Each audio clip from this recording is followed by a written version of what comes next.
Aaron Rodgers is staying with the Packers. Russell Wilson is going to Denver, but you want to talk about the Jets. Who should they draft? Who should they sign in free agency? What trades should they make? I answer listener questions on today's Mailbag edition of the Locked On Jets podcast.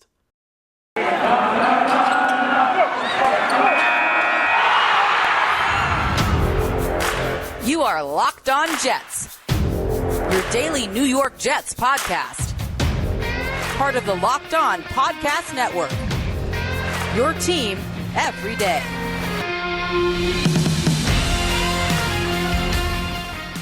Welcome. This is the Locked On Jets podcast, part of the Locked On Podcast Network, your team every day. It's Wednesday, March 9th, 2022, and I'm your host, John B. from GangGreenNation.com. Thank you for making the show your first listen or your first watch each day. We are free and available on all platforms. If you like what you see or hear, click the subscribe button. You'll get notifications as new episodes are posted. And if you're watching on YouTube and like what you see, please give this episode a thumbs up. It helps other Jets fans find this channel. What a day in the NFL yesterday. Aaron Rodgers agrees to an extension with the Green Bay Packers, which you would think ends his longtime feud with his team. And that seemed like it was going to be the big news of the day. Certainly answered one of the biggest questions of the offseason. Well, the Seattle Seahawks, the Denver Broncos, and Russell Wilson had other plans as the superstar quarterback will be traded to Denver. The Seahawks get 4 early picks in return, along with 3 players, a move which drastically changes the landscape of the NFL. But today, we're going to talk about the Jets. You sent in listener questions for our weekly mailbag. Each Wednesday, we try to do a mailbag, and this is going to be an important Wednesday because it's, first of all, the final Wednesday mailbag show before the offseason officially begins and the Jets are making moves, but also I'm not sure we're going to have a mailbag next Wednesday because the Jets will be making moves, so we may have some transactions to talk about. We'll see how things go, though. Anyway, thanks as always for sending in your questions. And our first question, do you think Seattle is now likely to trade up to try and get a quarterback? The Jets have pick number 4. How about a deal where the Jets give up pick 4 to Seattle and the Seahawks trade pick 9, pick 41, and Noah Fant? You know, I have to say, yesterday I was fooled a little bit because I saw a headline, Fant traded to Seattle, and I got very excited because I thought, oh my goodness, the Jets traded George Fant to Seattle. I bet they put Fant and maybe a draft pick or 2 into a package and got DK Metcalf. Of course, it was Noah Fant, the tight end. Denver traded him to Seattle as part of the Russell Wilson trade. So let's talk about what the Seahawks may do. Now, if you're the Seahawks and you just traded Russell Wilson for draft picks, would it really make a lot of sense to package those picks in a trade and try and get a quarterback you hope is as good as Russell Wilson? I mean, to me, that doesn't make a lot of sense. But then again, what part of the Seahawks strategy recently has made much sense? I don't understand why they traded Russell Wilson. I don't understand. I don't think they got a very good return for him. So, I mean, who knows? I mean, to me, it's not very logical, but they do need a quarterback now because they traded Russell Wilson. So, you know, maybe that's an option. So let's talk about the proposed deal here, which is pick 9, pick 41, and Noah Fant.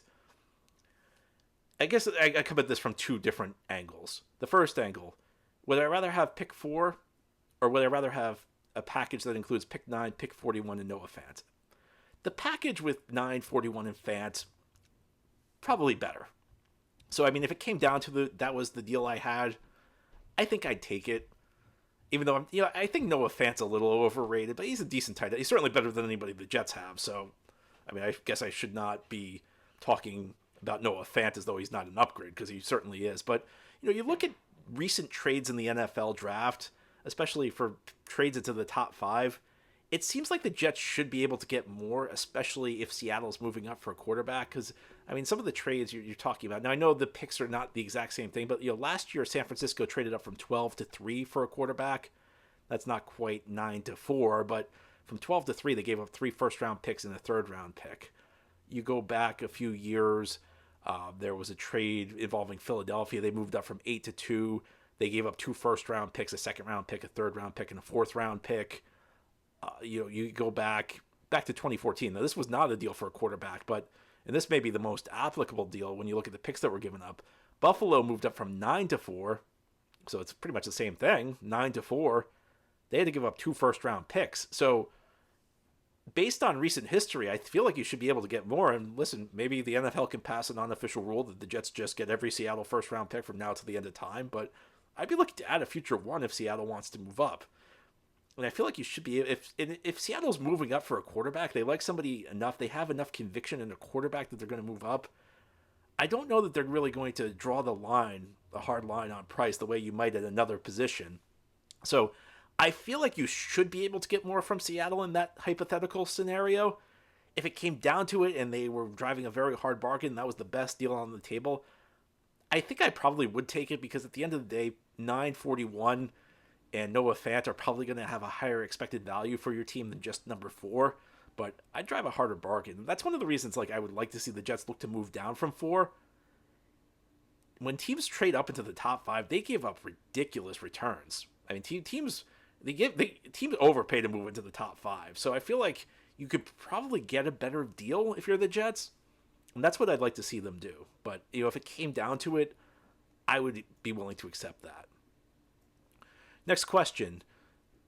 Though the quarterbacks in the 2022 draft are not elite like in previous years, I'm wondering, given the fact that Aaron Rodgers and Russell Wilson's situations are now settled, there remain a number of quarterback-needy teams like Washington, Seattle, and Carolina.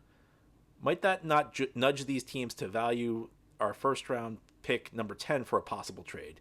If so, would you be willing to trade the 10th pick to acquire more draft picks? And the answer to that is yes, I would. I think the draft, one thing that's become clear is trading down is usually a good idea. Now, I'm not sure you're going to get the same value as you would trading pick number 4, but I've examined this, and there's this perception that you have to be in the top 10, that being in the top 10 guarantees you a good player. And it's not really the case. There are a lot of misses in the top 10. It's not a guarantee. But the other thing you have to consider is that this is not like the NBA. So in the NBA, get into the teens, you're kind of reached the portion of the draft where you cannot reasonably expect to get a good player. It's pretty much what I call the dart throw portion of the draft, where it's part skill, but really you're kind of lucky if you get a player at that point in the draft. The dart throw portion of the NFL draft really doesn't begin until somewhere in the 4th round. That's the point where the picks really aren't that valuable, and you're kind of trying to find undervalued guys. You're trying to find guys with tools you can develop, developmental players. Prior to that, you can get an all-pro anywhere in the 1st round. Now, your odds are probably lower at 20 than they are at 10, but the difference is not that big, and that gap is more than filled typically by the pick you get in return from trading down. So I have no issue with the Jets trying to trade down. I don't think it's a case where you can't get elite level talent picking later in the 1st round, because that's really not shown to be the case. And even if you're reducing your odds a little bit, the picks you get in return for trading down typically make it worth it. So I have no issue with the Jets putting either of these picks for sale. I know it won't be popular because trading down is typically something that frustrates people, because it's kind of like the opposite of action. You want to see your team be aggressive, and trading up is aggressive. That means you're really going hard after the player you want. Whereas trading down, I think, is viewed as more of a conservative, passive approach. But generally speaking, listen, there are always trade-ups that work. If you pick your spots well in a trade-up, you can do very well. I'm not suggesting that you never trade up. Last year I did not have a big issue with the Jets trading up for Elijah Vera Tucker, even though I typically am pro trade down more than I'm pro trade up. But broadly speaking, you should always be considering a trade down, unless there's an exceptional talent sitting right in front of you. Most of the time, you win by trading down rather than trading up. So I got no issue with the Jets if they want to move down in the 1st round. Next question. With the Jets in this draft class in mind, if you could walk away with a guaranteed starter at any position from this draft, what would the first 3 that come to mind be? Well, I think first of all, you'd want to address right guard. And I'm assuming we're not talking quarterback, because even with Zach Wilson, we don't know how Zach Wilson's going to turn out. And if you guaranteed me a good quarterback, I'd probably take that. But we'll rule that out, because we know the Jets are not taking a quarterback early. Right guard's important. I think that's a spot the Jets have to fix. It was a problem all year last year, although I think Laurent Duvernay-Tardif did help things a little bit. I'd like to have a really solid right guard. So that's one. 2 is I want to add a big-time receiver. I think that's important. And number 3, I would really like to improve this cornerback group. I'm not as high on Brandon Echols as a lot of people are. He got a lot of snaps last year, but it reminds me a little bit of Bless Austin, that first year with Bless Austin when, he got a lot of praise He wasn't really tested that much. Eccles was tested more, and I don't think Eccles held up that well. But like bless Austin, I always got the impression there was this feeling in the fan base that he was better than he really was, and that was just because he got a lot of playing time. And even though he was getting a lot of playing time, he really wasn't that good. That's kind of like the same feeling I get with Eccles, where the perceptions that he's better than he really is because he saw the field so much. And listen, I think all things considered, for a guy who's a late round pick who's being pressed into action as a rookie, I guess Eccles was okay, but I'm not sure how much upside there is. And I don't know at the end of the day whether Bryce Hall's the kind of guy you want going up against number one receivers every week. So if I could get a premium corner, I probably would put that even over a second edge rusher. I would not complain about an edge rusher. I'm not going to complain if the Jets drafted an edge rusher early, but you do have the defensive line in theory has potential, whereas the corner group still needs more work. So those would be my three positions. I want, and I know some people may want tight end over wide receiver. I feel like unless you're getting like one of the top tight ends in the league, it's not a difference maker. And I feel like the gap between the tight end, the gap between like 1 and 6 is bigger than the gap between 6 and 20. I think there's a very big middle class at the tight end position. So I can live with like a guy tight end who's okay, but a big time receiver is the kind of guy who I think could change this offense. Now ahead here on the Locked On Jets podcast, we will continue our weekly mailbag. Free agency is coming up. Who are some of the players the Jets should target now that we know which players will and won't be franchised? We'll discuss that ahead here on this Mailbag Wednesday edition of Locked On Jets. Today we're talking about the offseason. Free agency and the draft are ahead. We'll see who the Jets pick in the first round of the NFL draft. If there was ever a protein bar draft, there's no doubt that Built Bar would go number one overall because Built Bar is the best tasting protein bar on the market.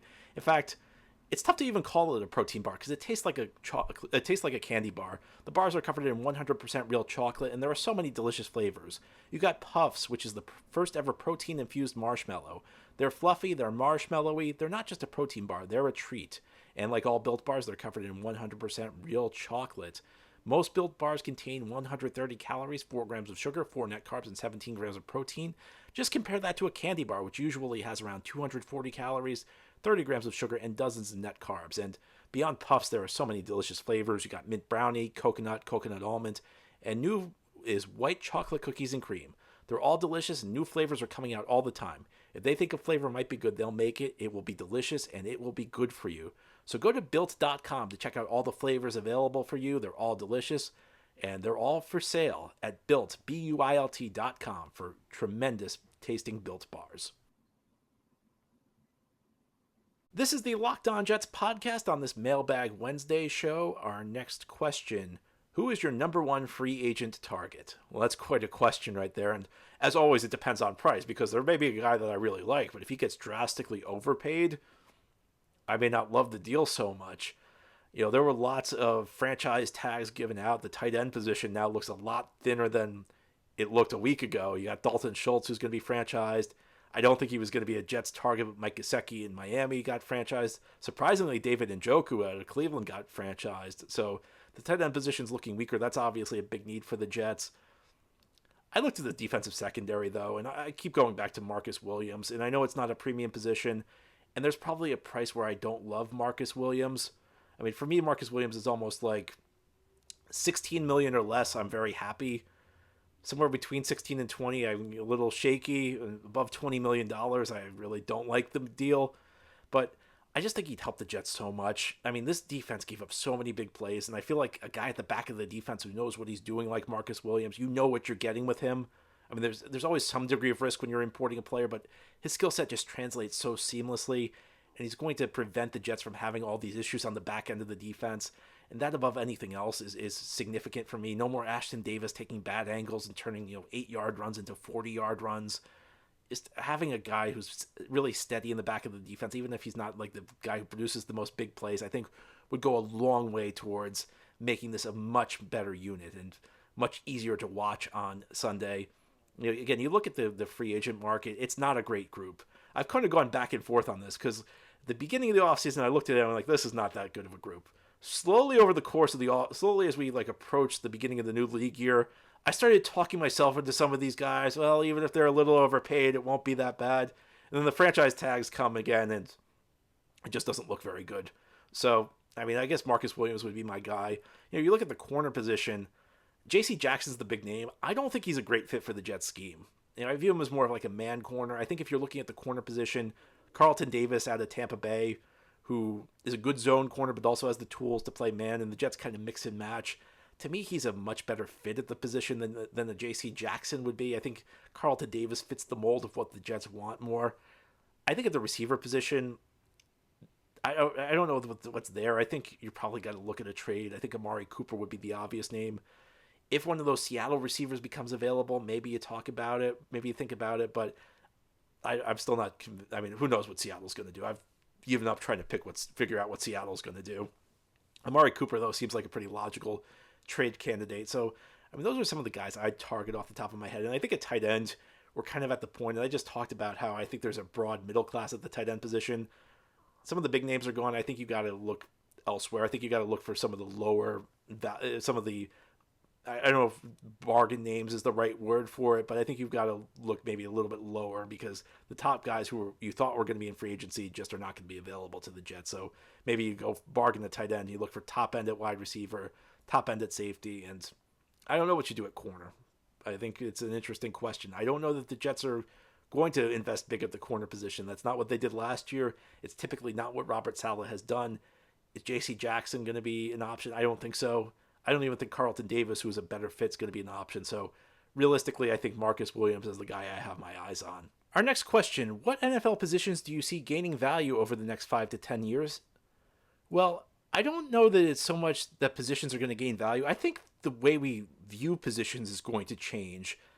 I think if you were starting from scratch right now, you would not have the designations that you have right now. Because, for example, is Deebo Samuel really a wide receiver? No. Is Christian McCaffrey really a running back? No. What is Taysom Hill? So I think especially on the offensive side of the ball, what you're going to see is you're going to have guys who are rushers, you're going to have guys who are receivers, you're going to have guys who are throwers. And as much as anything, it's going to be a question of how many of these things can somebody do. You will have guys who are just traditional receivers. You will have guys who are traditional rushers.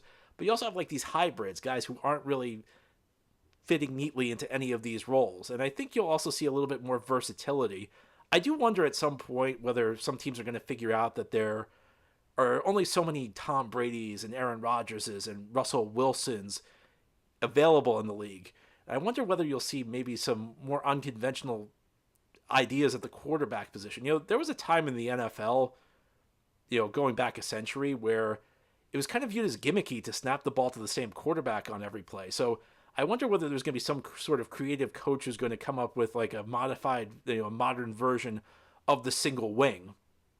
I think you're going to see the game change radically. And I think as much as we talk about the way positions are going to change, I think the way positions are viewed is going to change because the way we do things right now, to me, is kind of outdated. You have these guys who are kind of hybrid players, and you see Deebo Samuel listed as a wide receiver. Well, he's not really a wide receiver. Or even like Travis Kelce. Is he really a tight end? I mean, he's also kind of a wide receiver. So I think there's a lot that has to change. I think there's a lot that will change as far as the way we view things going forward. Our next question, for a draft class that was not viewed as all that great, there were lots of great performances at the Combine. Why did we miss this all season? Well, this is one of those things where I think we need to preach caution because the Combine is not the same thing as what happens on the field at an NFL game. Now, there was something kind of odd. I mean, I think a lot of the scores, especially in the speed drills, were abnormally fast, and I wonder if there was something else going on there. I mean, I do question whether we had historically fast position groups across the board the way it seemed at the Combine, so I do kind of wonder what's going on there, but I have to remind everybody now, the Combine is not the same thing as performing on the field. So I would go a little easy on declaring that this is now a draft class with plenty of elite players. The Combine has its place. I think that there are areas where the Combine matters. It can help you contextualize a player. It can help show how athletic somebody really is, especially like a small school guy. It can help you eliminate a player. It can give you something to think about. It can make you go back to the film and reevaluate somebody to see if like there's an explanation if they tested surprisingly fast or surprisingly slow. But I don't know that I would necessarily put so much stock in the Combine results as to say we did not think it was an elite class but now there's evidence that it is. I don't know about that. Now, head on the Locked On Jets podcast. I'm going to talk about one of those players who maybe didn't test as well as we were expecting. And I'll talk about what it means for him and his evaluation as we continue on this Mailbag Wednesday show. This is the Locked On Jets podcast on this Mailbag Wednesday. We continue our next question. Last week you talked about how Treylon Burks' 40 time did not bother you. Michael Nania, however, wrote about there were some troubling numbers from Burks' combine, like his 3-cone drill at 7.28 seconds and his vertical jump at 33 inches. He stated that the only wide receivers to post numbers that bad in the combine and have successful careers were Anquan Boldin and Chad Johnson. Do those numbers make you worry about Burks? Michael Nania is a great writer at JetsXFactor.com, frequent guest on this podcast. So the question is, do Treylon Burks' 3-cone numbers and his vertical bother me? And I have separate answers for the two of them. The 3-cone doesn't bother me at all. This was never a guy I viewed as somebody who was going to be great because of his change of direction ability. I just don't think that was part of his game, and that's kind of what the 3-cone tests. So the 3-cone doesn't bother me even a little bit. The vertical, to a certain extent, part of the reason you test the vertical at the wide receiver position is you want to see how high they can get in the air. Can they high point balls? I think Burks has a great catch radius. I think his long arms certainly help on that front. Another reason you test the vertical is it's kind of a gauge of explosive ability. From that standpoint, it does a little bit. He was better in the broad jump, but he wasn't like elite in the broad jump, so maybe that helps mitigate things a little bit. Listen, this was not a standout performance from Treylon Burks at the Combine. If you were going in hoping that he would just tear up the Combine, that he'd be one of the elite performers at the Combine, I think you went away disappointed. Was this so bad that it makes me drastically change my view? No. If he had a bad broad jump and if he ran in like the 4.8s, then I might change my view a little bit. But I've just seen enough on film, and I'm going to keep watching, and maybe there's something that will pop up. But I don't think that his results may have been a little disappointing. I don't think they were so bad that they you just forget about everything you thought you knew about him. I think you do go back to the film. You do try and examine to see whether there's something you missed, maybe something that can explain. Maybe he's not as athletic as I thought he was, or maybe there's something in the tape that explains that even though he didn't do that well in this drill, he's still plenty explosive. And my guess is I'm going to find something with the latter because I just saw him outrun so many defensive backs, and for me that's kind of a gauge. Even if the defensive backs in the SEC aren't as fast as defensive backs in the NFL. If you can outrun them, it shows you that you're not slow and you have some degree of explosion. So it doesn't mean nothing to me, but it's not enough that now I'm totally rethinking everything I thought I knew on Treylon Burks, if that makes sense. Next question, what would you be willing to give up for DK Metcalf? I honestly would give up our 4th overall pick for him. Well, it's another case, like I mentioned earlier, where is the 4th overall pick worth giving up for DK Metcalf? I mean, probably. DK Metcalf's probably going to give you more than what you would expect from the 4th overall pick. But would you really need to give up the 4th overall pick to get Metcalf if Seattle made him available? And first of all, and again, I shouldn't try and figure out what Seattle's trying to do because what they're doing makes no sense. But if you're Seattle, wouldn't you want, especially if you're going to bring in a new quarterback, whether it's Drew Lock, whether it's somebody else, wouldn't you want a young receiver to pair him with? It would probably make more sense for Seattle to trade Tyler Lockett, who would happen to be a really good fit for the Jets, because the Jets, more than anything, need a slot receiver, and Lockett's got plenty of experience working out of the slot. The problem with Lockett is that it's good, the way his contract is structured makes it almost impossible for Seattle to trade him. So, I guess if Seattle's completely tearing it down, they could deal DK Metcalf. Let's say, hypothetically, that they do. Let's say, hypothetically, DK Metcalf is available in a trade. Would I give up the 4th overall pick if it came to it? Yes. Do I think you'd have to give up the 4th overall pick? Well, you have to remember, in a year, DK Metcalf's going to have to be paid. And not every team's going to be in a position or willing to pay big money to a wide receiver. So I'm not going to be competing with the rest of the league. So I feel like you're not going to have to give up the 4th overall pick to get him. I'd try and talk Seattle down.